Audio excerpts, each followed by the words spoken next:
Radio Pax. Bienvenido a Radio Pax. En este episodio, Edgar Pacheco aborda un tema delicado y polémico, intentando responder a quiénes son los que verdaderamente mueven los hilos del poder. ¿Quiénes o qué está detrás de los discursos de paz, progreso y desarrollo? ¿Existe una agenda oscura que opera en las sombras?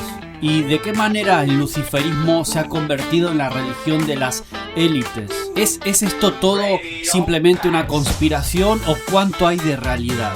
Bienvenido una vez más a Radio Pax. Pero bueno, quiero mostrarles unos aspectos bastante turbios de la agenda luciferina y ya ustedes podrán sacar su propia conclusión. Esta es la ponencia que yo presenté ahora acerca de la agenda luciferina y básicamente estos son los 17 objetivos de desarrollo sustentable, ¿no? Sostenible, que son los llamados ODS.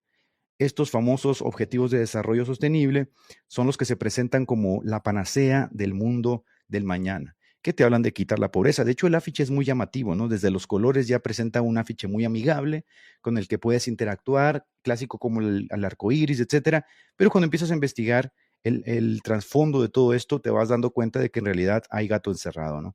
Que todos estos famosos objetivos de desarrollo sostenible son más que basura y que lo único que te venden es básicamente una utopía. Pero hay cosas bastante más turbias que esto, ¿no?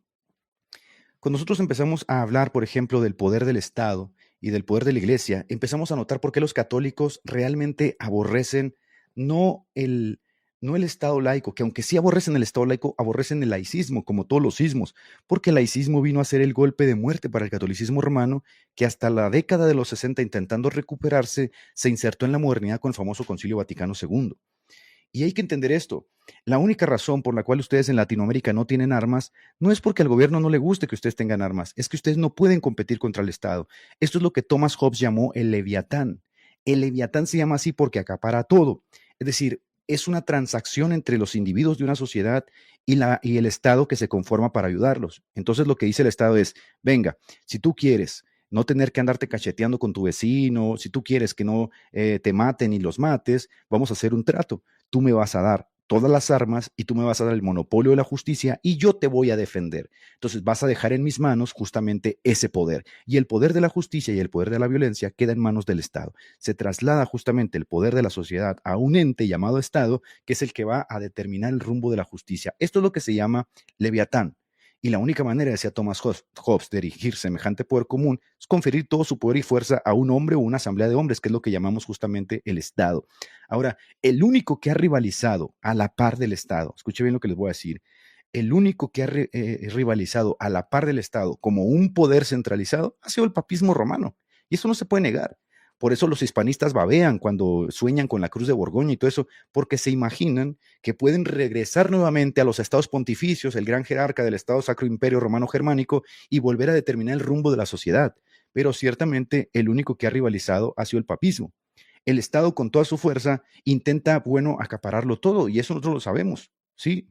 Porque el poder de la espada es el único capaz de moldear voluntades y conservar la paz entre los hombres. Y acuérdense ustedes que el catolicismo hablaba de las dos espadas que tenía supuestamente Bonifacio VIII, y por eso el muy Carroña se arrogaba ese dicho de decir, la bula non sanctam, fuera del Papa Romano no hay salvación, todo aquel que no esté sujeto al Papa Romano no tiene salvación. ¿Por qué? Porque tenían las dos espadas, la espada del poder político, la del Estado, y la espada del poder espiritual. Entonces básicamente el Papa dictaminó el mundo occidental y gran parte de Occidente fue creado por el catolicismo romano. Por eso los católicos lloran, hermanos, tienen que entender ustedes eso.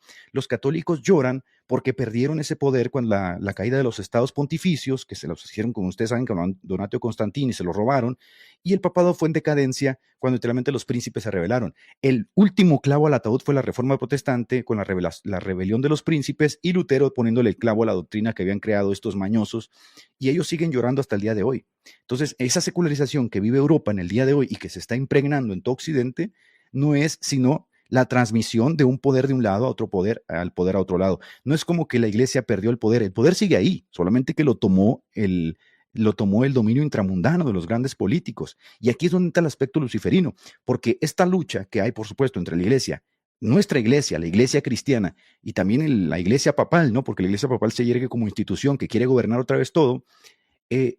Esta lucha que existe no solamente es una lucha política. Por eso yo siempre digo, los que hacen análisis de batalla cultural se quedan a la mitad, viendo los aspectos geopolíticos, ¿no?, de esta lucha. Hoy por hoy, Laje empieza a incursionar, y eso es bueno, Laje empieza a incursionar en la lucha espiritual, en la lucha metafísica ya en sus libros. El último libro que sacó, que es Globalismo, que lo he estado leyendo y es muy bueno, ya tiene un apartado donde habla de la lucha específica de la iglesia. Y es bueno porque ya no habla solamente de la iglesia católico-papista, ya incluye a las iglesias evangélicas, ¿sí?, como entidades que están en una lucha metafísica que trasciende mucho más allá de las denominaciones. Entonces, por supuesto que esta lucha metafísica es entre el bien y el mal tiene que ser encarnado por una religión. Y la religión que han señalado estos tipos básicamente es el luciferismo. Y esto es algo que la gente luego no entiende. Pero ahorita se lo voy a mostrar. Si el Estado va a hacerse por completo con lo público, pues Dios debe desaparecer de la escena pública. Dios va a ser el rival a vencer y las instituciones religiosas encarnan, por supuesto, esos principios dimanados del absoluto divino que es Dios, ¿no? Y el Estado va a rivalizar con él una y otra vez. La lealtad a un Dios supraterrenal, trascendente, es imposible para el Estado, ¿no? Por lo que hay que destruir a las instituciones que promueven dicha lealtad. Y las instituciones que promueven dicha lealtad son dos: la Iglesia y la familia. La iglesia que enseña, la familia que recibe. De ahí se forma el matrimonio, que es otra institución, de ahí surge la familia que es la célula de la sociedad, impregnan el tejido social y, por supuesto, al impregnar el tejido social, hablamos ya de una cultura y la cultura puede tener ese mote de cristiana. ¿Por qué? Porque se basa en principios y absolutos dimanados justamente de Dios. Entonces hay que vencer esas dos instituciones que quedan. Pero como ustedes se pueden dar cuenta, es muy difícil vencer al cristianismo a través de la persecución física, porque si matas a un cristiano aparecen 100, ¿no? Entonces hay que revertir la forma en que lo vamos a perseguir, y la única forma que vamos a revertir eso es contrastando las dos religiones. Si bien el Estado encarna este poder que rivaliza contra Dios, aquellos que se yerguen como súbditos tienen a un Dios real y a una religión real, que es el luciferismo. Y hoy por hoy, en la última década, ustedes han empezado a ver ya esas manifestaciones claras del luciferismo. Están interactuando con él ya en la sociedad, porque si bien la iglesia le puso un freno al luciferismo como tal, con todos sus principios, hoy ya no hay iglesia. Por eso yo les dije, tómense en serio la caída del catolicismo romano, tómenselo en serio con fiducia súplicas, porque es el principio del fin de la sociedad occidental. El luciferismo ahora está totalmente libre para vivir como quieren esos súbditos, ¿no? Y en esta transmutación de los valores, esta es la parte que a mí me interesa siempre recargar, ¿no? Que Lucifer, casi siempre la gente cuando escucha a Lucifer, lo que la gente tiene en la mente es ese arquetipo, ¿no?, de la maldad, que es encarnado en un personaje llamado Satanás, ángel malo, Lucifer, etcétera. Pero en la vivencia de estos súbditos de Lucifer, Lucifer es el amigo de los hombres. Miren, cuando ellos leen el Génesis, ellos hacen una transmutación de la lectura, es decir, la serpiente que aparece en Génesis es realmente para ellos el amigo del hombre, porque lo que le comunica a Adán y a Eva es que Dios los está privando de un conocimiento. Aquí entra, por supuesto, la masonería, que transmite un conocimiento que los hombres no tienen, pero que beben de Lucifer, que es el amigo de los hombres. Entonces va a aparecer el arquetipo, por supuesto, en esta sociedad que es el amigo de los hombres, que es Lucifer. ¿Y qué es lo que va a decir Lucifer? Bien, pues se va a dar una lectura típica en la que Lucifer es el que comparte el conocimiento. El Dios nuestro nos priva de ese conocimiento. Por eso el hombre que tiene acceso a este sistema luciferino, ya sea a través de sus satélites, siendo uno de los principales la masonería, pues va a tener acceso a un conocimiento superior del cual nosotros los cristianos no entendemos. Y ahí va a derivar a la moral. Ustedes van a decir, ¿por qué estas personas pueden ser tan malas, no? Ojo, que lo estás viendo con los ojos del cristianismo. Para ellos, tú eres como un estúpido, ¿no? Un borrego que te han adoctrinado para pensar en esos términos, y entonces por eso ves la moral en esos términos, blanco y negro. Ellos te van a decir que ellos ven la moral desde otra perspectiva y el que está equivocado eres tú. Por eso no sienten esa culpabilidad, ¿no? Pero bien, te vas a dar cuenta también que en todas las culturas va a existir justamente este arquetipo de Lucifer, en la mitología, en la historia, en todas las culturas va a existir este arquetipo de Lucifer, y te lo dije al principio, y ojo con esto, porque si usted piensa que la clonación está jalada de los pelos, es muy factible que estos tíos estén enredados de toda esta vara, ¿no? Porque cuando lees el libro de Enoch, encuentras a estos Ben Elohim descendiendo, interactuando con los hombres y enseñándoles a utilizar las herramientas, a leer los astros. Cuando lees el libro de los jubileos, vas a encontrar justamente que la esposa de Moisés, y vayan y léanlo, literalmente tiene que pleitear con Moisés porque el hijo que le nace, no, el hijo de, cuando nace Noé, perdóneme, cuando nace Noé, su rostro es tan resplandeciente que la mamá de Noé tiene que pleitar con su esposo y decirle, no es hijo de los Ben Elohim, te lo prometo, porque parece ser que las culturas interactuaban con unos seres, eso dice el libro de los Jubileos, que tenían ciertas características cuando nacían. Cuando lees las tablillas sumerias, y te lo dice Heiser, también ahí están esos mismos relatos de seres que descienden de abajo, descienden de arriba, ascienden de abajo e interactúan con la sociedad. Y es por eso que tú te vas 6,000 años atrás y vas a conocer a una de las civilizaciones más antiguas, que es la Sumeria, pero más para atrás ya no sabes nada, ¿no? Y cuando aparece la civilización sumeria, aparece con arquitectura, con política, con arte, con teología, aparece con todo, ¿no? ¿Cómo pasó esto? Bueno, ahí empieza a cobrar significado este Lucifer, este amigo de los hombres que ha estado interactuando todo este tiempo con los seres humanos, transmitiéndoles un conocimiento privado, ¿no? Los vemos con los gnósticos en la carta de Colosenses, que literalmente ellos creían que había emanaciones, eones con las cuales ellas interactuaban antes de llegar justamente al Dios principal, y estas emanaciones que luego se derivó como un culto a los ángeles, Pablo la reprende y dice, ustedes nunca han visto un ángel, tienen la mente hinchada, ¿no? Ahora, este libro que ustedes están viendo aquí, Iglesia y Masonería, las dos ciudades, aunque es católico, debo decir algo al respecto. Miren, yo nunca he tenido esta fascinación, ¿no?, de defender al protestantismo per se porque soy protestante. Para mí eso se me hace una aberración. Hay protestantes que están metidos hasta los pelos en la basura, ¿no? Y un día tendrán que darle cuentas a Dios. Y ciertamente hay muchos protestantes que son literalmente masones. Y hay masonería dentro del protestantismo. Y muchas veces los protestantes se aliaron a los masones para ponerle freno al catolicismo romano. Y hay que decir también, sin que nadie tenga que decirnos, ay, ustedes están ocultando la verdad, nada de eso. Hay que decir también que ha sido gracias a la masonería a que el protestantismo llegó a América Latina. Pero a ver, los sentimientos de la nación de María Morelos y Pavón ya decían aquí en los 16 sentimientos que la religión católica era la única religión y que no se podía aceptar otra religión. Es una lucha política donde los masones se vieron involucrados para restarle poder a la Iglesia Católica, y el protestantismo fue usado básicamente como un caballo de Troya. De eso a que los protestantes seamos masónicos es otro cuento, ¿no? Pero ciertamente hay muchos masones dentro del protestantismo, como hay muchos masones infiltrados dentro del catolicismo romano, y creo yo que el principal de ellos es Francisco, el masón de masones, ¿no? Ahora, en el rito aceptado escocés antiguo del grado 29, los masones interactúan ya con una figura. Esto tampoco muy poca gente lo sabe.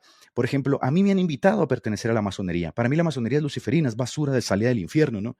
Pero la razón por la cual te invitan algunas personas a pertenecer a la masonería es porque en los primeros grados son filántropos, ayudan a las personas, los fuerzan a creer en un absoluto divino, al que llaman el gran arquitecto. No se permite el ateísmo en la masonería.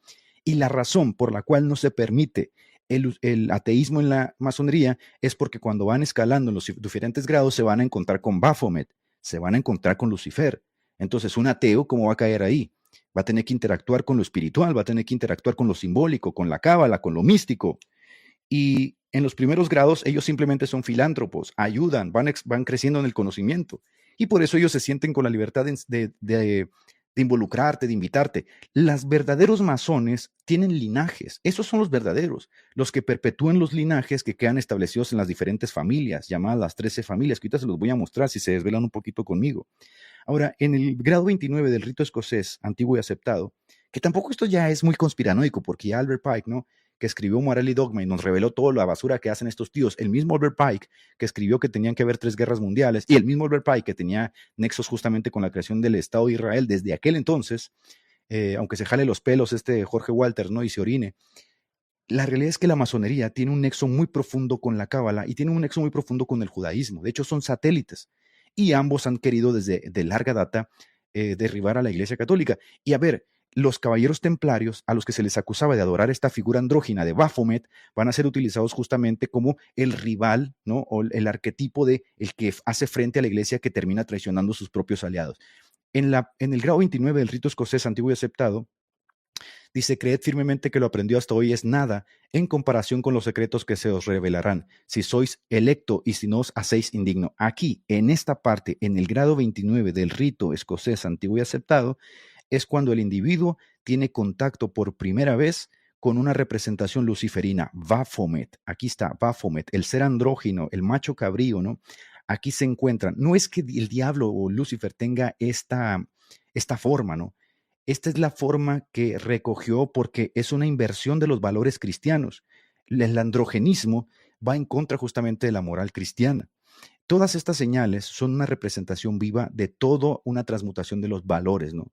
Aquí vas a encontrar, por ejemplo, que esta figura de Baphomet tiene, como dice Albert Pike, ¿no? Albert Pike tiene un nexo profundo con Saturno. De hecho, ahorita les voy a poner unas pruebas que Saturno, de larga data, como dice Albert Pike, ha sido adorado como la representación de Lucifer. Y entonces te vas a dar cuenta por qué esta gente tiene un simbolismo o tiene un nexo muy profundo con los cubos. Y dices, ¿qué tiene que ver el cubo negro con Saturno? Todo, porque sabemos que en el polo norte de Saturno hay una cara hexagonal que forma un cubo, que no es otra cosa más que la famosa estrella de Remphan. Por eso todas las manifestaciones de estos tíos tienen que ver con estrellas de Remphan, como se acaba de descubrir hoy con ChatGPT. Pones el logo de ChatGPT, lo pones en inverso, los juntas y es la estrella de Remphan. Todos los logos que tienen que ver con el cubo tienen que ver con Saturno y tienen que ver con la masonería, porque son representaciones arquetípicas de Lucifer.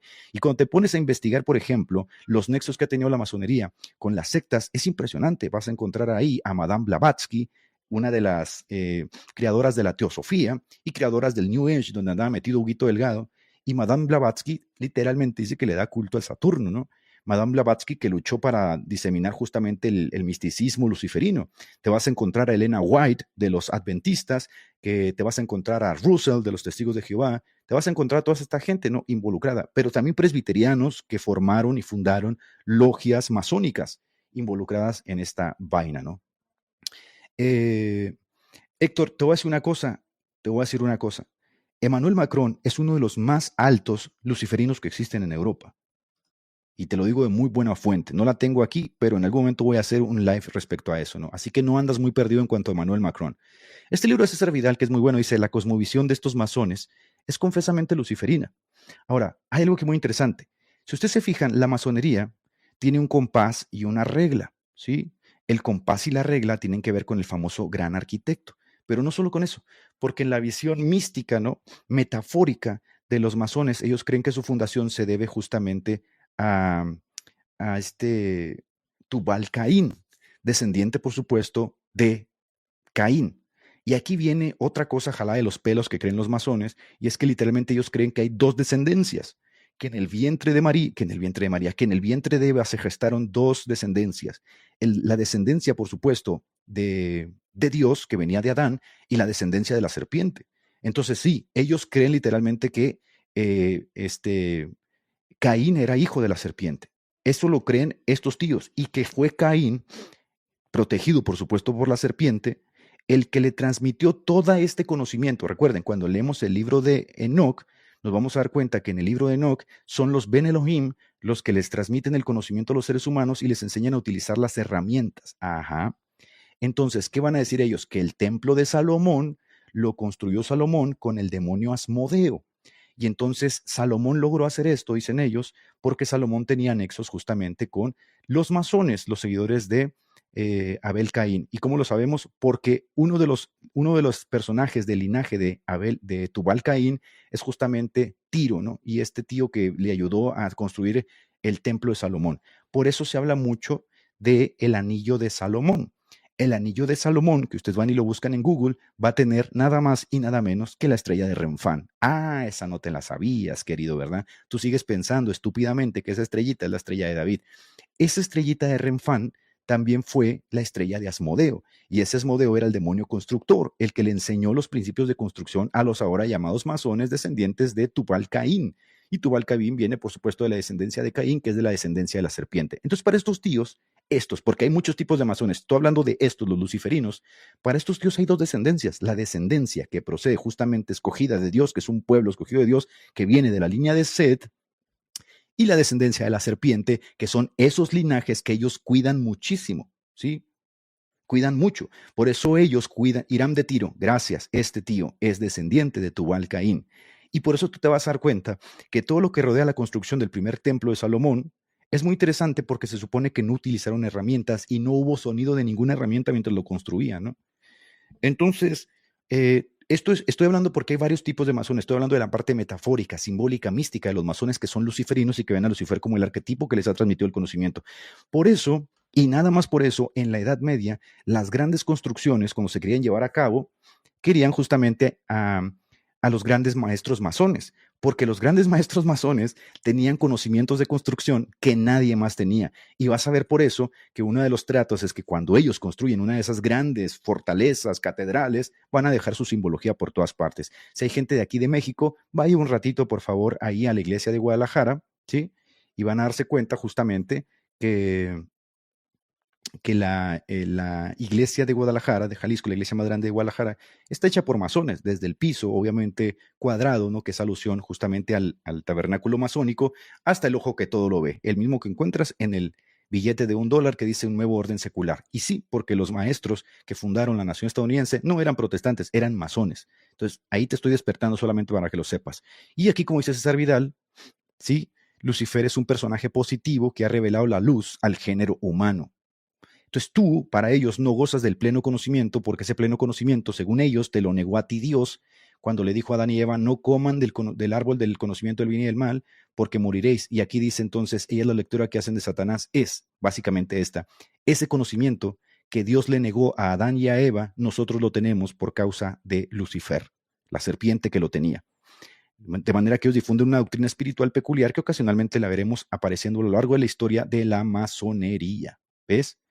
Entonces, ustedes no lo entienden, pero a ver, hablar de clonación, hablar de satanismo, esa es la cosita mínima, ¿no? del asunto. No menos cierto es que la propia obra de Albert Pike, que quien no ha leído la obra de Albert Pike, se va a asustar, porque en Moral y Dogma, Albert Pike nos dice todo lo que ellos hacen.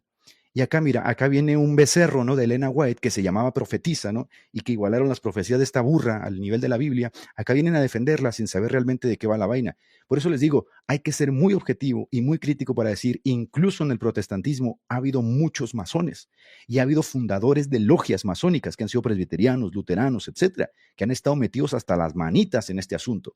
Para que me vengan y me defiendan a esta bruja, igual que a Madame Blavatsky, es no tener ni la más remota idea. Ahora, esta gente no ha leído más allá de los libros que les dan en la iglesia, ¿no? Entonces no son los indicados para meterse en este cuento, ¿no? Es correcto, es exactamente así, es correcto. Y lux ferre, que es el término que se dio en Roma, también era el arquetipo del conocimiento. Siempre lo vas a encontrar así, ¿no? Siempre lo vas a encontrar así.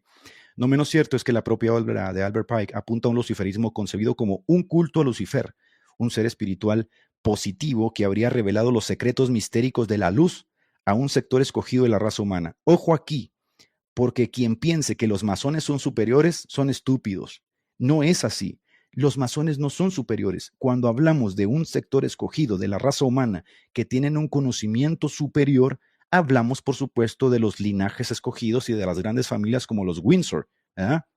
Como los Rockefeller, como los Rothschild, que han estado ahí de larga data y que de larga data ellos han confesado su luciferismo y no tienen vergüenza en hacerlo. Por eso, por ejemplo, cuando empiezas a investigar a estas familias que están involucradas en la Agenda 2030, pues te das cuenta que siempre están detrás de principios muy, muy particulares. Por ejemplo, los Rothschild están involucrados con el Objetivo de Desarrollo Sustentable 7, que tiene que ver con la infraestructura de energías renovables de emisión cero. Y cuando vas a investigar esta familita tan peculiar como Jacob Rothschild, te vas dando cuenta que está metidísimo con Marina Abramovic, que es una satanista de medio pelo que fue escogida por Zelensky para ser embajadora de bien en Zelensky. Lo mismo que pasó en Haití cuando se creó la fundación Hillary, que se robaban los niños y los terminaban metiendo en contenedores para la PDR, ¿no? Y Marina Abramovich y Jacob Rothschild han tenido una relación de larga data. Y esta imagen que ustedes ven aquí atrás de Jacob Rothschild, que ha sido la cara visible de los Rothschild, porque, a ver, estos tíos están en las sombras, pero de repente las redes sociales los han expuesto. Esta imagen que ustedes ven aquí atrás es una imagen de Thomas Lawrence, y la imagen de atrás se llama Satanás convoca a sus legiones. Por supuesto, esto es pura conspiración, ¿no? Pura locura mía. Pero resulta que cuando vas atando los hilos, sucede que te vas en el agujero de conejo, ¿no? Te vas en la madriguera de conejo.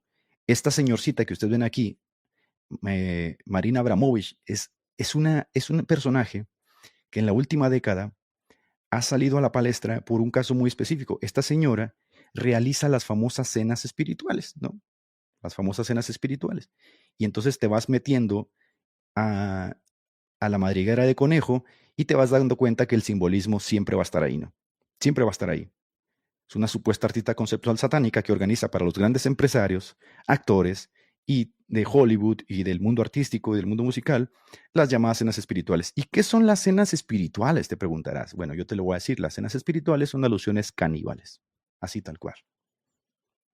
Y por eso ahí tienes a Lady Gaga, otra sacerdotisa, literalmente haciendo alusión a que se comen un cuerpo, ¿no?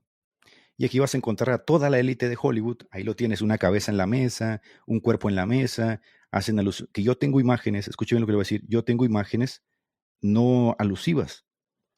Tengo imágenes literal, que no las puedo poner aquí, de mientras están en una de estas casas ricachonas, se comen literalmente a las personas. Y obviamente estas personas que están programadas, estas personas que son brujas, luciferinas, satánicas, que pertenecen justamente o sirven a esa casta, ¿verdad? Sirven a esa casta, no solamente se divierten con esto. Cuando tú lees, por ejemplo, el libro de Katie O'Brien, te vas a dar cuenta que esta señorcita que ustedes ven aquí, Lady Gaga, es una prostituta de medio pelo. Por eso aparecen las fotos del hijo de Joe Biden mientras se están drogando y están abusando de ella. Y otra de las cosas que te vas a dar cuenta es cuando lees el libro de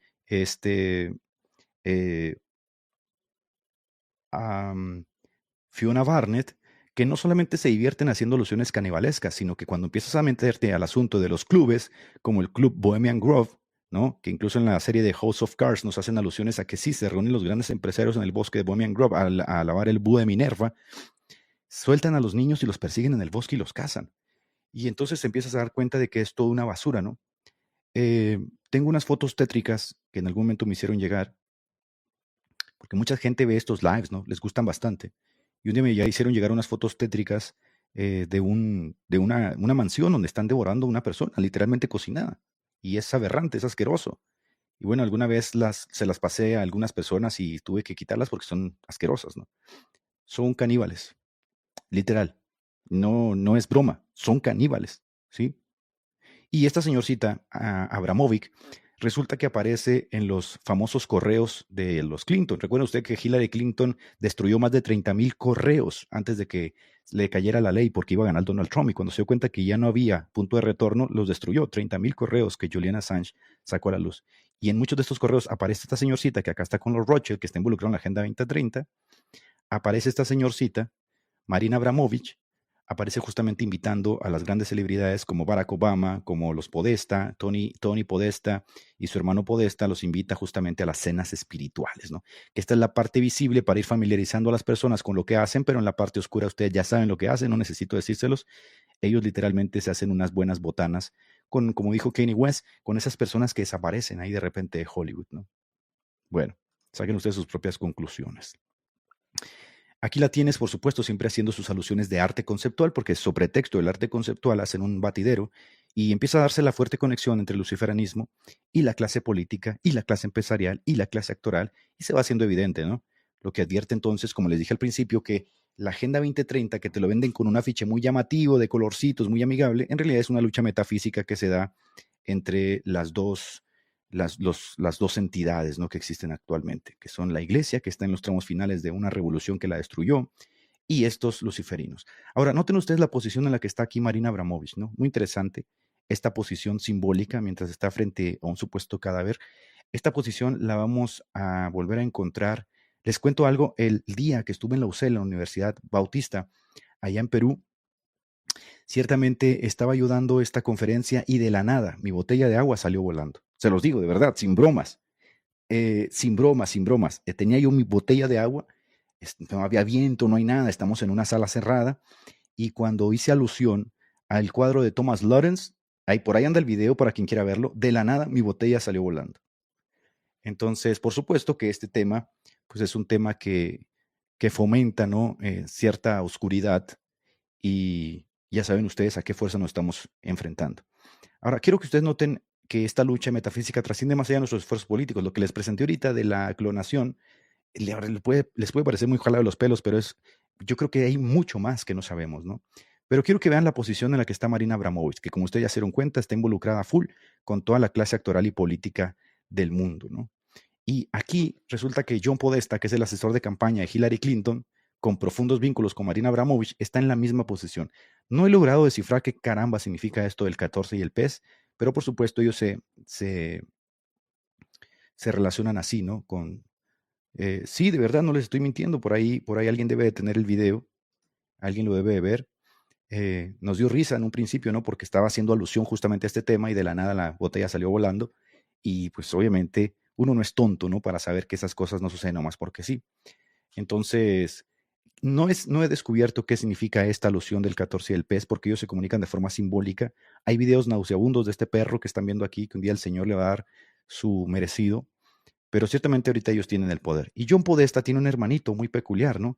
Que también está involucrado a full con Marina Abramovich, ¿sí? Y el hermanito de John Podesta se llama Tony Podesta, que por cierto fueron acusados de haberse robado a una niña para hacer sus cochinadas. Y cuando se hicieron los dibujos, los retratos hablados, aparecía Johnny y Tony Podesta, como el caso de Steven Spielberg. Vayan, investiguen ustedes. Es que es una basura, hermanos. Vayan, investiguen ustedes la película de Poltergeist. Había una niña que actuaba ahí. Esa niña murió de constipación. ¿Ven? Esa niña murió de constipación, que es básicamente que su estómago explotó, ¿no? Y resulta que cuando se hace la investigación de esa niña, resulta que tenía un objeto, ¿no? Que le hizo que su estómago explotara. Básicamente, bueno, no quiero ser muy gráfico, ya se estarán imaginando, pero este basurero que está aquí es real, ¿no? Bueno, aquí tenemos al hermanito de Johnny, Johnny Podesta, su hermanito se llama Tony Podesta. ¿M? Y aquí se empiezan a dar cuenta de la retorcida moral con la que estos tíos se guían, ¿no? Y estos personajes que ustedes están viendo aquí están detrás de la Agenda 2030. Ellos son los que inyectan el dinero. Ellos son los que están determinando el rumbo. Entonces no es un cuentito nada más geopolítico de globalismo y globalización y hacer la distinción, ¿no? Entre el globalismo y la globalización. Y no, el aspecto terrorífico, tétrico y nauseabundo y luciferino de la agenda es real, ¿no? Es real. Y aquí tenemos a Tony, y ustedes están viendo aquí una imagen, ¿no? Que expuso Tony, el arte culposo de Tony, ¿no? Y esta imagen que ustedes están viendo aquí, pues mucha gente no sabe de dónde viene esta imagen. Entonces, siempre fíjense en el simbolismo. El simbolismo de estos enfermos les va a hablar muchísimo. El simbolismo de todos estos patanes les va a decir mucho más que lo que dicen ellos con sus propias palabras. Esta imagen que ustedes están viendo aquí, pues parece ser así, a primera instancia, un cuerpo, ¿no? En una posición casi, no sé, catártica, sardónica, sin cabeza. La pregunta es por qué Tony Podesta tiene esta imagen exhibida en su cuarto de arte, ¿no? Junto con otras imágenes muy tácticas que les voy a enseñar. Y ahí cuando uno empieza a darse cuenta de que en realidad estos tíos no tienen una moral como la nuestra, ¿no? Estos tíos literalmente son satánicos, son luciferinos, le rinden pleitesía a una deidad que está mucho más allá de lo que nosotros podemos entender. Porque resulta que cuando investigas esta imagen, de la cual Tony presume, pues te vas a dar cuenta que es nada más y nada menos que la imagen de uno de los asesinatos de Jeffrey Dahmer. Jeffrey Dahmer, el asesino de los lentes, que le gustaba asesinar personas, ¿no? Y ponerlas en posiciones extravagantes, pues nos dejó esta preciosa imagen que ustedes están viendo ahí, ¿no? Ustedes saben quién es Jeffrey Dahmer porque incluso Netflix le sacó una serie. Bueno, pues a Tony Podesta, el hermanito de Johnny, se le hizo muy interesante esa imagen y nos la vendió. Ahí está. Y esta es parte, ¿no? Esta es parte del arte de Tony Podesta. Noten, por supuesto, que aquí empiezan ya las alusiones tétricas de tus niños, de mis niños, ¿no? Ahí tienes, ¿no? Se empiezan a dar las asociaciones entre esta camarilla de enfermos y las corporaciones como Balenciaga, ¿no? Que estuvo fuertemente asociada en una campaña publicitaria con tema de los ojos panda, que muy poca gente sabe de qué va esta vaina, ¿no? Pero aquí te vas dando cuenta ya de ese gusto luciferino por el daño a los niños, por la sangre, por el canibalismo. Y tristemente este video lo va a tener que quitar, como de costumbre, porque, como ustedes saben, también YouTube, el CEO de YouTube, pues pertenece a esta basura, ¿no? Esta camarilla. Ahora te preguntas, ¿por qué no sentirán ningún tipo por qué no sentirán ningún tipo de, no sé, de remordimiento en hacerle daño a los niños? Bueno, la razón por la cual no sienten ningún remordimiento, tú la vas a encontrar cuando leas el Talmud. Cuando leas el Talmud, te vas a dar cuenta porque estos tíos, que la mayoría de ellos están y son, ya sabes, aunque se enoje la cangura, es justamente porque estos niños no son escogidos, son simplemente basura genética para ellos, ¿no? Así que obviamente se divierten, como les demostré la última vez, ¿no? Que Jorge Walter se salió con toda su basura y se divierten, ¿no? Y básicamente muchos de estos niños terminan en contenedores vendidos a Tailandia, donde andaba ya divirtiéndose el asqueroso de, ya lo sabe, ¿no? De este evangelista.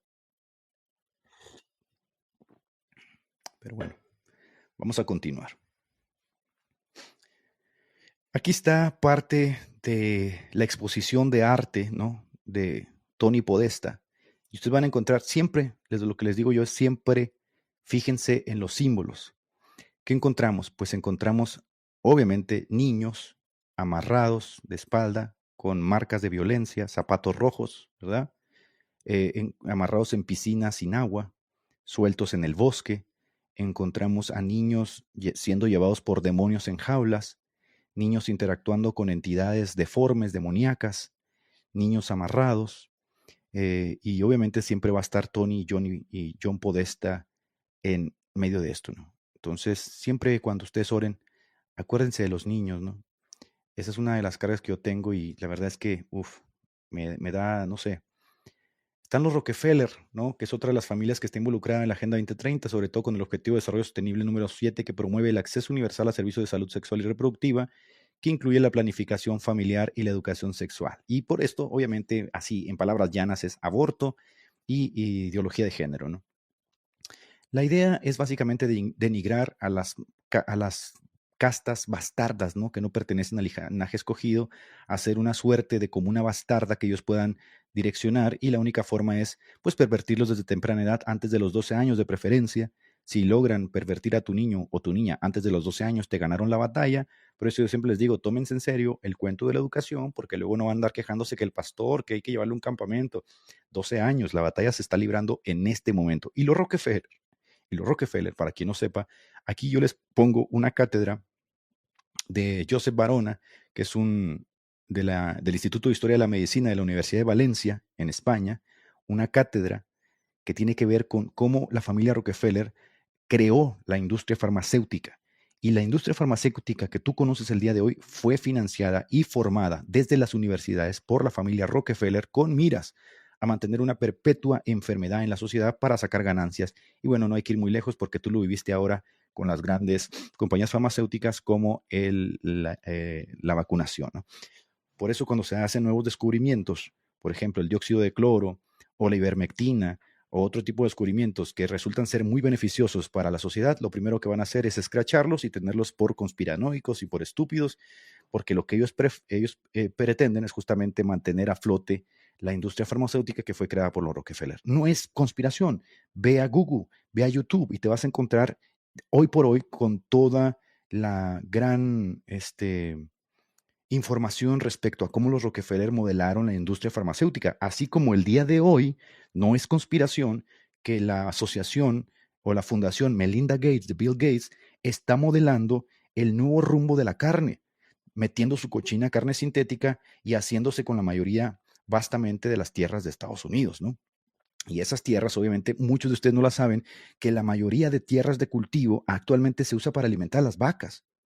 Eso ustedes no lo saben.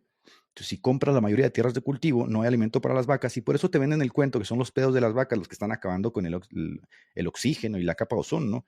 Todo está enlazado siempre, ¿no? Y aquí encuentras a los Rockefeller que están metidos hasta las manitas. Y curiosamente, ¿no? Como siempre hablamos del arquetipo, esta es el edificio Rockefeller en Nueva York, que está enfrente de la iglesia de San Patricio, si no estoy mal, y enfrente de la oficina del edificio Rockefeller, pues aquí tienes, ¿no? Obviamente el símbolo no puede faltar o el cubo negro o la imagen de Saturno o Prometeo o alguna alusión sacada de los pelos. Por eso tú vas a ver algo muy interesante, que la familia Rothschild, que tampoco lo sabías, ¿verdad? La familia Rothschild, mira,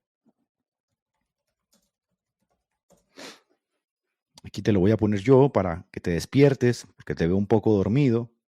Te veo un poco dormido, chiquitín. Necesito que te pongas las pilas.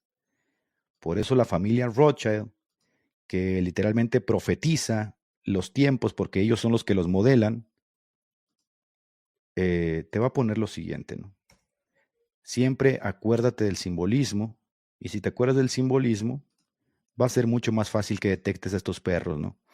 La familia Rothschild, en su última publicación de la revista The Economist, que les pertenece, pues hasta arriba de la revista nos pone a su Dios, ¿no? Ahí lo tienes. Nos pone a Saturno, porque ese es su Dios, ¿no? Saturno, acuérdense, Saturno es una alusión a Lucifer. Ahí está, hasta mero arriba de la cima, ¿no? Ahí está. Que nadie te diga, que nadie te cuente. ¿Le continuamos o le paramos? Porque siento como que se me pueden asustar y se puede ir esto a la roña, hermanos. Díganse, ¿le continuamos, le paramos o seguimos? ¿Se quieren desvelar un poquito más? Esto es la Agenda 2030. La Agenda 2030 no es una cuestión solamente geopolítica.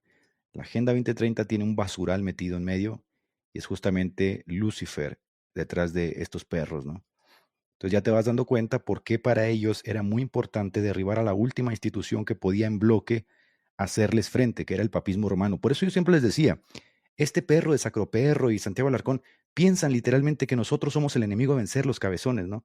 No se dan cuenta que la única institución que podía hacerle frente monolíticamente a la masonería era justamente el catolicismo romano. Al caer el catolicismo romano, caen ellos, tienen que salir huyendo de ahí. Entonces nosotros no somos sus rivales. Si yo fuera su rival, yo no estaría diciendo todo esto, ¿no? Aquí está la familia Bill Gates. Está abiertamente involucrado en la Agenda 2030 y no solo en la Agenda 2030, está involucrado en la Organización Mundial de la Salud. De hecho, el 50% de las donaciones que recibe la Organización Mundial de la Salud son de la Fundación Melinda Gates. No estamos hablando de ninguna manera de una organización libre. Estamos hablando de una supranacional privada que dirige Bill Gates. Por eso tú vas a encontrar que el señor Biden, tan pronto se va, pues les da indultos a Fauci, a Gates, a su hijo. ¿Por qué? Porque todos están embarrados hasta la canoa, ¿no?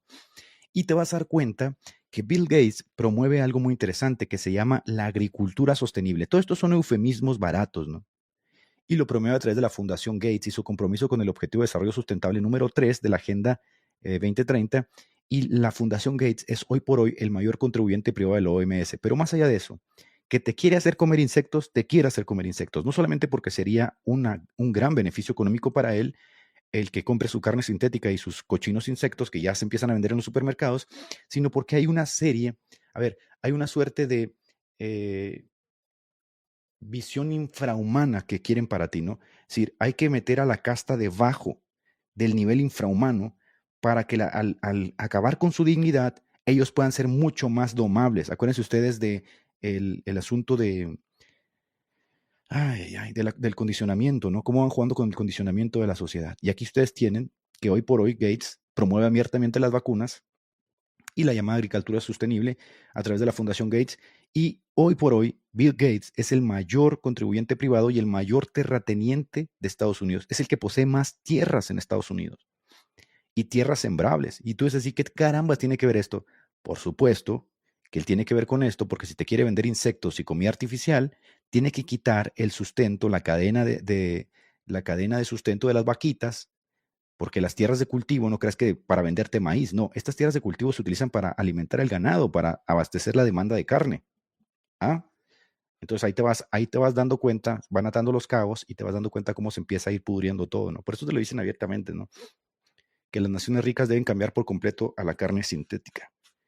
Y te van a decir que esto es parte de la sostenibilidad, ¿no? Sostenibilidad a la que se pretende llegar. Pura basura. Para los despiertos no nos van a comprar. Y bueno, yo les he recomendado mucho los libros de Stulin, ¿no? Stulin que habla del Instituto Tavistock. Y Stulin que también escribió acerca de, yo creo que uno de los mejores libros acerca del Club Bilderberg es justamente el de Stulin. Pero no solamente el Club Bilderberg, porque al final de cuentas estos clubes son como la pantalla, ¿no? Para que la gente piense que aquí se fragua todo. No, este es uno de los clubes. Esto es uno de los foros privados. Hoy por hoy la Agenda 2030 no está relacionada con el Club Bilderberg, está más relacionada con el famoso foro de Davos de los Schwab. Los Schwab, que llama a mis hijitos, a los presidentes de Europa, ¿no? Sus hijitos, porque él mismo los pone, pues es del foro de Davos, no es del Club Bilderberg. La comisión trilateral, todavía no sabemos qué carambas tratan ahí en la comisión trilateral, ¿no? El Bohemian Group, donde avientan niños y los cazan, los perros, eso, Skull and Bones, de donde salió la familia Bush y Bill Clinton, ¿no? Ellos mismos los van poniendo. Este es el llamado gobierno en las obras. De hecho, tú no habías escuchado, ¿no? De la famosa frase Deep State o Estado Profundo hasta que entró Trump. Fue Trump. Y por eso ellos aborrecen tanto el formato de QAnon, porque fue ese formato de QAnon a través de los foros de Reddit y de 4chan. De hecho, de Reddit fue baneado QAnon y en 4chan duró hasta el bien entrado el 2017. Todavía encuentras ahí los escritos de QAnon. Hasta bien entrado el 2017, fueron estos foros los que dieron a conocer toda esta basura. Y fueron estos foros donde se empezó a escuchar por primera vez el Deep State, el pantano. Y por eso parte justamente de la jerga, ¿no?, que utilizó, la perorata que utilizó Donald Trump, fue drenar el pantano. Y la forma en que iba a empezar a drenar el pantano era perseguir a los Clinton, porque si hay una familia poderosa en Estados Unidos, son los Clinton, ¿no? Hillary y Bill Clinton, involucradísimos en el tráfico de niños de Haití.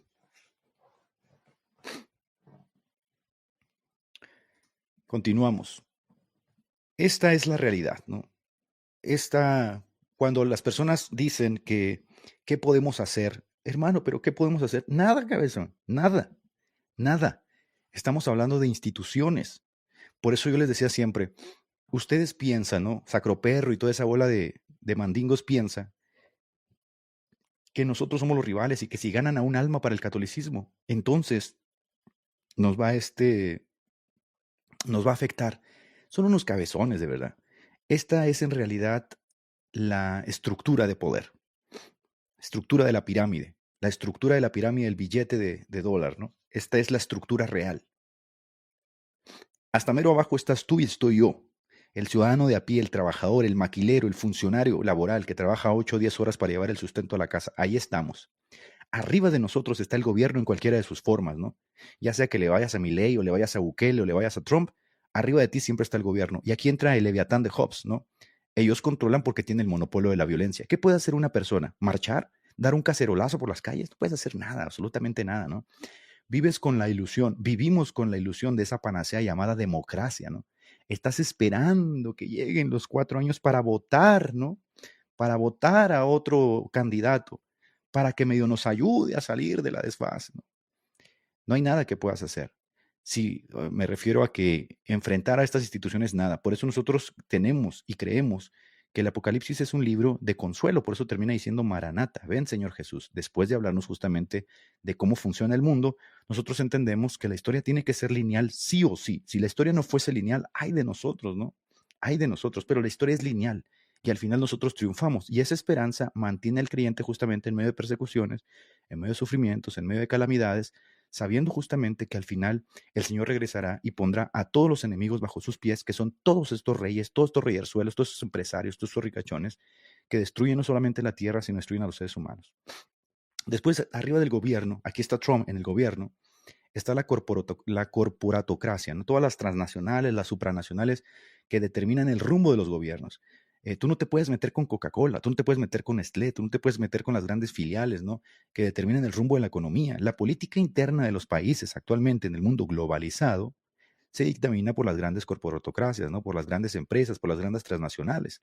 Y hay de ti si te metes con las transnacionales porque te vetan, ¿no? Se van del país y pierdes miles de empleos. Entonces, ¿qué tienes que hacer? Siempre tienes que andar jugándole, como gobierno, tienes que andar jugándole a hacerles la barba. Y una de las cosas es que siempre te vas a dar cuenta que estas empresas siempre están apostándole a uno y a otro lado, ¿no? Siempre están inyectando fondos a uno y otro lado. Por ejemplo, aquí cuando se dio el caso de Peña Nieto, ¿no?, pues estuvo bien involucrada Soriana, que fue una de las que inyectaron monedas para que ganara este. Y luego gana otro y se mete otra empresa. Y siempre es así, ¿no? Porque al final estas gentes son las que terminan ganando, enriqueciéndose, etcétera. Encima de los gobiernos están ellos. Encima de las corporaciones transnacionales están los grandes bancos centrales. Los grandes bancos centrales que determinan el rumbo de la moneda de los países. Esos bancos que están en manos privadas de ya sabes quién, porque, sí, bueno, ya lo he dicho, ¿no? Están en manos de judíos. Estos bancos centrales, estos grandes bancos centrales están en manos de familias privadas, determinan el rumbo, por supuesto, de la moneda de cada país, ¿no?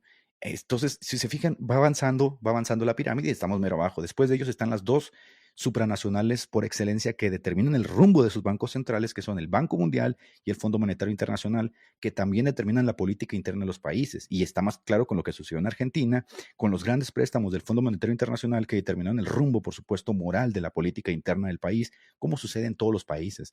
Te voy a presentar 50,000 millones nada más que necesitamos que hagas aquí algunas gestiones, metas la agenda de género, metas esto por acá, porque creemos que no estás avanzando al ritmo, ¿no?, que estamos imponiendo, etcétera, etcétera. Por eso se llama globalismo. El globalismo es un ismo, es decir, una forma de vida que se impone a todas las sociedades determinada desde un estamento superior a los ciudadanos. Eso es lo que la gente no sabe. Vean ahora todo lo que se acaba de descubrir en Estados Unidos con el famoso USAID. Un basurero, ¿no? un basurero, o sea, inyectando millones y millones de dólares a basura pornográfica, transexual, etcétera, etcétera, a países. Entonces, no es como que les estamos diciendo algo nuevo. Lo que pasa es que la mayoría de las personas está determinada el rumbo de sus vidas por la propaganda. Son la persona que lee la página principal del diario, ¿no? Y piensa que esos diarios son objetivos cuando están en manos de empresas particulares también, que le van a determinar el rumbo para que no se alebreste, ¿no? Y en última instancia, vamos a suponer que la sociedad en su conjunto se enoja y se alebresta. ¿Qué puede hacer la sociedad contra el Estado, contra la maquinaria del Estado? Por eso, ese cuento de que el Estado no puede contra el narco, a otro perro con ese hueso, ¿no? ¿Quién va a poner contra la inteligencia del Estado, contra los recursos del Estado, contra el armamento del Estado? No pueden. El narco no puede contra eso, pero te venden esa idea porque obviamente hay un pacto, ¿no? de dinero que tiene que ver con dinero. Bueno, encima del Banco Mundial y el Fondo Monetario Internacional, que son esas dos supranacionales que determinan el rumbo de los bancos centrales, que determina el rumbo de la corporatocracia, que determina el rumbo del gobierno, que determina tu rumbo, está la élite financiera. Y esta élite financiera, empezamos a hablar ya de las sombras, ¿no? Estas sombritas de personas, de individuos muy específicos que han sido escogidos, ¿no? De larga data, de mucho tiempo y que están ahí justamente con un fin, ¿no? Ir dirigiendo los hilos de la jugada. Encima de ello empiezan ya los grandes linajes. Y esos grandes linajes, pues que de tiempo en tiempo, ¿no? Se va sabiendo que hay una persona que sale a la palestra, como Jacob Rothschild, ¿no? De la familia Rothschild, que empieza a tomar los reflectores. Estos grandes linajes sirven a las 13 familias. Entonces imagínate, Donald Trump, me dices, Donald Trump, ¿qué puede hacer contra las 13 familias más poderosas del mundo? Que literalmente proceden de grandes linajes que pueden rastrearse por miles de años y que muchas de ellas son luciferinas y que dicen literalmente que son de Lucifer y están determinados por Lucifer. Tú me hablas de clonación. ¿Quién te dice que no? Si estos tíos están interactuando con los Ben Elohim, ¿no? Como interactuaban en el pasado, las grandes culturas, los grandes faraones, siempre ha sido lo mismo. Con la única diferencia, el que está hasta arriba de la pirámide, pues ya sabes quién es, con la única diferencia que por 2000 años hubo una institución, el cristianismo, que les paró frente, y por eso tienes tú en ese libro de El retorno del dragón, que el oráculo de Delfos, ¿no? Que era ese oráculo con esa pitonisa que todo el Mediterráneo consultaba, cuando vio el avance del cristianismo, literalmente dejó de profetizar y dijo, no se puede, ha llegado una fuerza más grande. Ahora vas a entender por qué para estos linajes volver a tomar el control es preciso destruir al cristianismo. Entonces, esto que tú vives hoy de la Agenda 2030, ni siquiera estás interactuando con las grandes familias, estás interactuando con el Banco Mundial, con el Fondo Monetario Internacional, con el Foro de Davos, ¿no? Que vendrían siendo como satélites de las grandes familias. Es como si decimos que interactuamos con la Comisión Internacional de los Derechos Humanos, que se ha opuesto al cristianismo, a las iglesias evangélicas con sus discursos de odio. La Comisión Internacional de los Derechos Humanos es un satélite ahí pifirucho, ¿no? Y miren todo el poder que llega a tener, es impresionante. Pues aquí lo tienes, Banco Mundial, Fondo Monetario Internacional, Foro de Davos, Klaus Schwab, ¿no? Cuando la agenda global, que define no solo discurre sobre temas estrictamente económicos, como sería el principio keynesiano, que las empresas deben hacer dinero, ¿no? Y devolver ese dinero a la sociedad. El globalismo se llama globalismo porque ahora se les dicta una agenda a esas empresas y esas empresas tienen que involucrarse ya no solamente en hacer dinero y regresar ese dinero a la sociedad, ¿no? Sino que ahora se tienen que involucrar en asuntos culturales, religiosos y morales. No es como que a Honda o a Kawasaki, ¿no? O a Volkswagen o Yamaha, de repente de la noche a la mañana se les puso empezar a hablar de la agenda de género y de los transexuales. No, gente, ahí por eso se llama agenda. Porque recuerden, los grandes movimientos, los grandes fondos, ¿no? Las grandes filiales bancarias se determinan por el Fondo Monetario, por el Banco Mundial, y las empresas necesitan fondos, necesitan dinero, necesitan préstamos. Entonces, así se va, desde arriba hasta abajo, ¿no? El Fondo Monetario presta dinero a los países, el Fondo Monetario presta dinero a las empresas y se va implementando la agenda. Por eso tienes esto de repente, de la noche a la mañana, te bombardearon con esto, ¿no?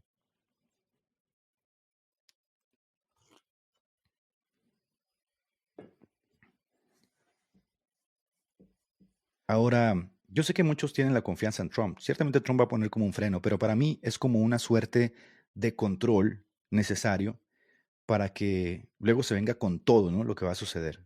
Es como, si ustedes ven, por ejemplo, el live que yo hice del control mental del Instituto Tavistock, el control psicológico, es justamente esto, ¿no? Estamos, los dos lados de la moneda juegan ellos. Ellos nunca pierden, van 5 o 6 pasos adelante. No por nada le llama a mis hijitos, Klaus Schwab, a los presidentes que van siendo puestos en la palestra. Aquí nadie pierde, gente. Aquí nadie pierde. Nadie. ¿Ah? Bien. Entonces, aquí entramos ya de lleno, porque nosotros somos los rivales, ¿no? ¿Y por qué los católicos se enojan tanto? Y la razón es muy sencilla, ¿no? Por eso los católicos sueñan con el hispanismo, están torcidos, no entienden que el cristianismo institucionalmente está destinado a fracasar, a lo que ellos llaman la barca de Pedro, ¿no? A la institución esa pedófila y pederasta que llaman la barca de Pedro llena de homosexuales, está destinada a fracasar. Uno tiene que apostarle sí o sí a la iglesia invisible, que es un remanente que debe perseverar en medio de todas estas situaciones, de todo pueblo, lengua y nación, incluso a pesar de las etiquetas, ¿no? Con las que se identifiquen alrededor del mundo. Pero estas dos instituciones, que son la iglesia y la familia, en Occidente son los dos canales por donde corren los principios espirituales que le dan la forma a la sociedad. De estas dos instituciones se forma la cultura, encuentra su razón de ser, la iglesia que enseña, la familia que recibe, y de la familia se surge la célula de la sociedad y la cultura, ¿no? Entonces, aquí pasa algo muy interesante, ¿saben por qué? Porque Satanás nos estudia muy bien, ¿no? Satanás nos estudia muy bien. Es decir, él se ha dado cuenta, ¿no? Estos grandes jerarcas se han dado cuenta que no funciona perseguir al cristiano. No funciona. Si lo persigues y lo matas, sucede lo que en China, ¿no? Como está la tendencia en China, para el 2030 en China el número de cristianos va a ser el más grande en todo el mundo. O en África, ¿no? Que son perseguidos, crecen más. Eso no funciona. Entonces, ¿qué hay que hacer? Pues lo que hay que hacer es infiltrar a la iglesia. Y por antonomasia, si infiltras a la iglesia, cae la familia, porque recuerden, la familia bebe de la iglesia. Entonces, si destruyes a la iglesia, destruyes por antonomasia a la familia, como un castillo de naipes. Ya no necesitas meterte con la familia, porque la iglesia, que ejerce peso sobre la familia, pues va a quedar destruida y entonces la familia va a caer. Y eso estamos hablando de familias que son o practican la fe cristiana, porque la sociedad en su conjunto no es cristiana. Por eso les decía yo, ¿a qué llaman católico practicante, no? Es raro eso de que llamen católico practicante. Destruir una parte es esencial para estas grandes linajes, ¿no? Para los luciferinos. Porque destruyendo una parte pueden establecer o ir estableciendo el nuevo orden. ¿Mm? Ahora, ¿lo están logrando? Por supuesto que lo están logrando. Esta es una lista de todas las iglesias que han caído. Miren, y la lista sigue. Se ha sumado en el 2024, se sumó la iglesia metodista de Estados Unidos y se sumó la iglesia católico romana con fiducia supplicans. Yo sé que los católicos, sobre todo los apologistas, esos roñosos que andan ahí en internet, no entienden el alcance de lo que sucedió.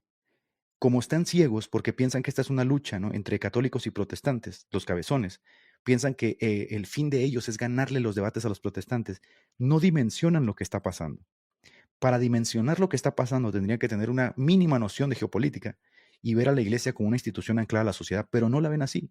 Tienen esas frases estúpidas de que la barca de Pedro y que aunque haya pederastas y que la iglesia esté desmoronando, no los deja ver, porque han amamantado de larga data esa idea de que la institución es lo que debe de sobrevivir, ¿ves? Y entonces cuando el Papa Francisco, que es un masón de medio pelo, les puso a ese maricón del Tucho, y el Tucho se levantó y les metió fiducia supplicans y apoyó a la iglesia alemana, se querían arrancar los pelos de la cabeza, y no hubo uno que otro ahí deschavetado que quiso defender fiducia supplicans. Es más, por ahí anda un que otro loco que todavía quiere defender fiducia supplicans, ¿no? ¿Por qué? Porque obviamente entra en el sesgo cognitivo darse cuenta que la institución está podrida. ¿Cómo defienden la institución? Ahora, no pueden hablar de una iglesia espiritual porque obviamente esa es una tesis protestante. Ellos tienen que hablar de la institución. Ahora se la van a bancar, ¿no? Como decía Alferras, ahora la beben o la derraman, se pudren junto con su institución. U otra es, salgan de ella. Dense cuenta que la lucha no es protestantes contra católicos. Salgan de ella, vivan la fe y que el Señor los vea como un remanente, como dice Apocalipsis, salid de ella, pueblo mío, ¿no? Para que no seáis partícipes de sus juicios, porque ciertamente una institución corrompida, como sucedía con Israel, también se le llamó la prostituta, la ramera Israel, también recibió su pago, ¿no? Y en el 70 fue destruida por negar al Señor. Esta institución que ha escogido un masón, acabo de ver la película del Cónclave, se las recomiendo muchísimo, que es impresionante cómo te van diciendo las cosas, ¿no? ¿Lo están logrando, gente? Sí, lo están logrando, ¿no? Lo están logrando. Ahora les voy a decir algunas cosas muy interesantes ahorita, ¿no? Porque ahora que di la ponencia en la Universidad Bautista respecto a esto, mucha gente se sentía orgullosa de los pentecostales y de algunos evangélicos que no habían caído. Sin duda, es algo que sentirse orgulloso como grupo, ¿no? Como grupo podamos resistir, pero otra vez, no alcanzan a dimensionar lo que estoy diciendo. Es decir, no estamos venciendo, no estamos ganando nada. Estamos perdiendo esta batalla, ¿sí? Eso es lo que no dimensionan. El que un pentecostal, una iglesia pentecostal o una institución pentecostal no ceda, no cambia en nada la realidad. Es decir, porque la única institución que podía hacerle frente a esta debacle institucionalmente fue de larga data el papismo. El papismo ha caído, ya no hay instituciones. Ahora, quiero que entiendan otra cosa. La institución papista, al estar anclada a la sociedad y embarrarse en la política y fornicar con los reyes de la tierra al tú por tú, sin duda pudo proponer un nuevo orden de sociedad en el que apuntaba a todas las esferas del pensamiento. ¿Pentecostal cómo va a hacer eso? Es un fenómeno relativamente nuevo que algunos pentecostales o evangélicos estén incursionando en la política. Nosotros no estamos, nuestros movimientos no fueron creados para eso, ¿no? Nuestros movimientos son de revitalización, de evangelismo, de vida de santidad. Esos son el fin de nuestros movimientos. Entonces, cuando algún pentecostal ahí quiere incursionar en la política y hacerle el canchero, termina embarrado hasta el copete de basura, ¿no? ¿Por qué? ¿Por qué? Obviamente porque nuestros movimientos no están fundados para hacer eso.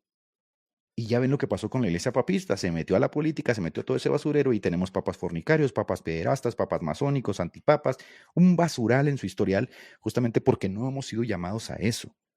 Nuestro reino no es de este mundo. Ahora, cuando digo que no está cambiando nada, vuelvo y repito, no es una visión negativa. Quien de ustedes crea que es una visión negativa es porque ustedes piensan que nuestro reino es de este mundo. No, nosotros no vamos a ganar la batalla en este mundo. Nuestra batalla no la ganamos aquí. Nuestra batalla la gana Cristo en el día final. Nosotros tendremos que sufrir parte de esto. Y aparte nos dice la Biblia que Lot, que es un simil, por supuesto, el cristiano perseguido, Lot, dice el apóstol Pedro, que atosigaba su alma, el justo Lot atosigaba su alma mientras vivía en medio de Sodoma y Gomorra. Pienso yo que esa es la forma en que nosotros podemos dirigirnos en este mundo, porque los deseos de este mundo y de los ojos y de las manos y de todo pasa, pero el que hace la voluntad de Dios permanece para siempre, ¿no? Entonces no es una visión derrotista, es una visión realista.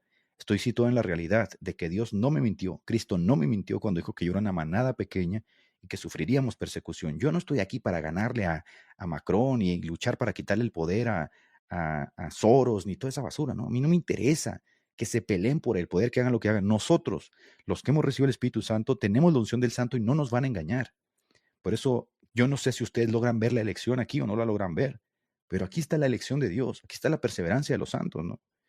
Bien, es una agenda, por supuesto. Ahora, esta agenda funciona en todos los ámbitos, ¿eh? Tienen satélites por todos lados. Mire, la Comisión Internacional de los Derechos Humanos ve a las iglesias evangélicas como un enemigo de su agenda, por su discurso de odio. Por supuesto que van a ir por ti, pero tú no tienes que temer, que se coman las instituciones, que cierren los templos, que hagan lo que tengan que hacer, ¿no? No les tememos. Bueno, yo no les temo, ¿no? No me preocupa que cierren las iglesias, que nos dejen sin templo. El que les preocupe a los católicos, ¿no? Que ellos dependen muchísimo de la hostia y del sacerdote, a ver qué van a hacer. Nosotros no, volvemos a las casas, volvemos a las cuevas, volvemos a las, no sé, a los puentes, yo qué sé. Donde estén 2 o 3 reunidos en mi nombre, ahí estoy yo. El punto de esto es que yo estoy convencido de que la institución no supera esto. La institución anclada a la sociedad carga, por supuesto, todos los aspectos deplorables de esta sociedad, ¿no? Pero bien, entrando a la iglesia católica y a las iglesias, vean ustedes algo. Este afiche que ustedes están viendo ahí, que es el Foro Europeo de las Iglesias LGBT y los grupos, le ha inyectado millones de dinero a la infiltración de las diferentes iglesias en el mundo. Y ese mismo grupo recibe millones de dinero, millones de dólares cada año. ¿De quién creen? ¿Quién creen que está interesado en esto? Pues la fundación Open Society Foundations, que apoya todas las agendas progre. Hace 10 años no sabíamos de este luciferino judío, masón. Creíamos que era un filántropo que solamente quería ayudar al mundo. Ahora, gracias a la exposición del conocimiento a través de las redes sociales, sabemos que es un tremendo demonio, ¿no?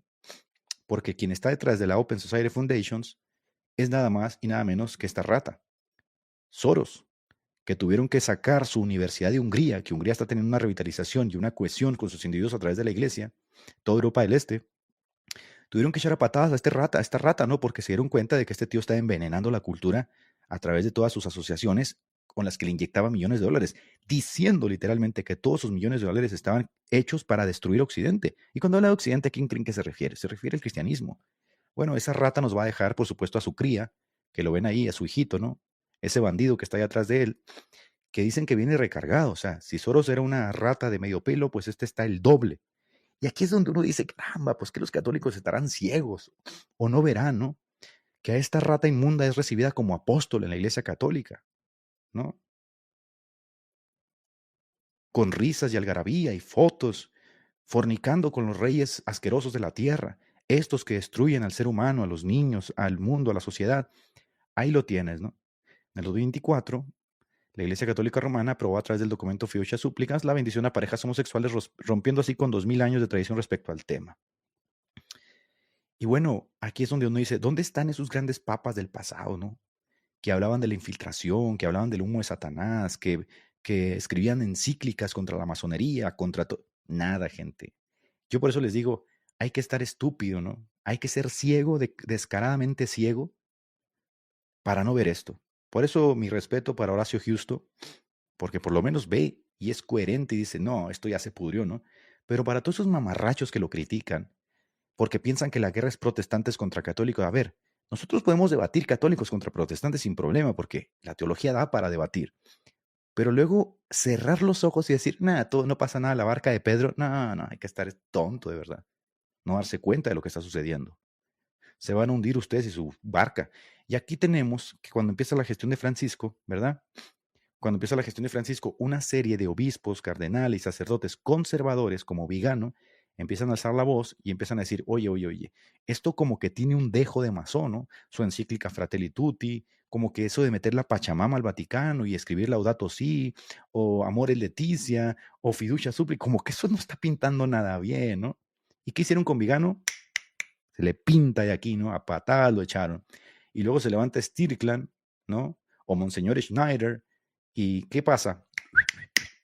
Píntele de aquí, ¿no? Píntele de aquí. Me los echaron a patadas, por supuesto, porque es más que claro que la infiltración es total, ¿no?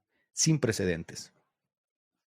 Al servicio de los grandes intereses, este papa masón, felicitado por el oriente de la masonería argentina, porque Argentina está llena de masones, reconociendo que Fratelli Tutti evoca uno de los principios de la masonería. De hecho, la frase Fratelli Tutti, fraternidad, libertad e igualdad, que evoca justamente la encíclica de Francisco Fratelli Tutti, pues por supuesto dice más que 1000 palabras, ¿no? Por eso la última década ha venido un coqueteo descarado de Francisco con la iglesia alemana. Una cosa bastante extraña, ¿no? Que mientras tiene a líderes promoviendo el LGBT descaradamente en sus parroquias, a los conservadores que quieren proteger a la sociedad los echa patadas. Y esto, dicen ustedes, bueno, pues nos tocó un papa malo. No, gente, no es un papa malo. Nada sucede así de la noche a la mañana. Eso es lo que ustedes no entienden. Nada, no es como que se levantó Francisco y dijo, voy a hacer esto. Esto está planeado desde hace tiempo. No es posible, escúcheme lo que les voy a decir. No es posible que una de las instituciones más poderosas del mundo, que es tan hermética en la forma en que dirige justamente su gestión papal, no es posible que de la noche a la mañana escoja un papa con una tendencia abiertamente liberal. ¿Qué pasó aquí?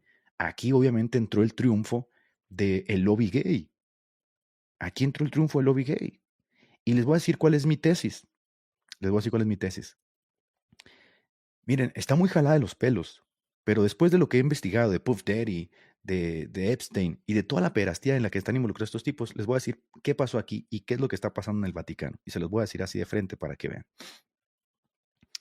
Lo que pasó en el Vaticano es que muchos de estos tíos están comprometidos. Es decir, los tienen en video, los tienen grabados, haciendo sus aberraciones. Porque es justamente lo que sucedió con Jeffrey Epstein y su novia. Por eso se decía que Jeffrey Epstein trabajaba para la Mossad, ¿no? Para el Servicio de Inteligencia israelí. Y por eso nunca salió la famosa lista de Epstein. Porque si cae uno, caen todos. Y si cae uno, caen jueces, caen magistrados, actores, políticos. Y entonces mejor todo por abajito del agua porque todos están comprometidos. Igualmente con Puff Daddy. ¿Dónde está la lista de toda la basura de Puff Daddy? No va a salir a la luz. Bueno, lo mismo sucede acá. La única razón para hacer un cambio tan profundo dentro de la Iglesia Católica hasta el punto de terminar bendiciendo parejas homosexuales y dividir a la Iglesia en todas las diócesis es porque hay un compromiso, están comprometidos, los comprometieron, están amenazados, fueron presionados, de manera que le dejaron el camino abierto a ese lobby que estuvo trabajando, estuvo gestionando todo este asunto con anticipación. No es como que de la noche a la mañana se les coló Francisco y empezó a hacer todos esos cambios. Estos cambios ya venían pactados. No hay forma de hacer cambios tan profundos y pronunciados como un sínodo, como un concilio. Por supuesto que esto lo tenían pactado. La pregunta es cómo lo lograron. La infiltraron de hace décadas. Amenazaron a las personas. Estas personas están amordazadas. Y no duden que Benedicto estaba amordazado. Porque nadie deja, hermanos, nadie deja el papado por un supuesto golpe en la cabeza.